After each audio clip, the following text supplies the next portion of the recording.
যুক্তরাষ্ট্রের নেব্রাস্কার এক তরুণী চিকিৎসা বিজ্ঞানে এক অলৌকিক দৃষ্টান্ত স্থাপন করেছেন। মস্তিষ্ক ছাড়াই জন্ম নেওয়া অ্যালেক্স সিম্পসন সম্প্রতি পালন করেছেন তার ২০তম জন্মদিন। অথচ জন্মের পর চিকিৎসকরা বলেছিলেন তিনি ৫ বছরও বাঁচবেন না। অ্যালেক্স সিম্পসনের জন্মের ২ মাস পর চিকিৎসকরা জানান তিনি হাইড্রোনেনসেফালি নামের এক বিরল রোগে আক্রান্ত। এতে তার মাথায় স্বাভাবিক মস্তিষ্ক গঠিত হয়নি। জন্মের সময় চিকিৎসকরা পরিবারকে বলেছিলেন অ্যালেক্স ৪ বছরের বেশি বাঁচবে না, কিন্তু সেই আশঙ্কা ভুল প্রমাণ করে তিনি এখন ২০ বছর বয়সে সুস্থ আছেন।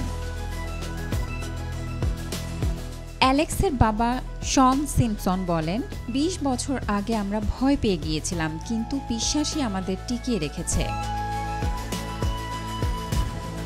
চিকিৎসকরা জানান অ্যালেক্সের মস্তিষ্কের যে অংশ দেখা, শোনা ও বোঝার কাজ করে তা নেই।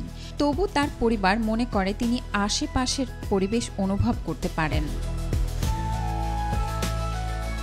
অ্যালেক্সের ১৪ বছর বয়সী ভাই এস.জে বলেন, যদি কেউ তার আশেপাশে মানসিক চাপে থাকে অ্যালেক্স সেটা টের পায়।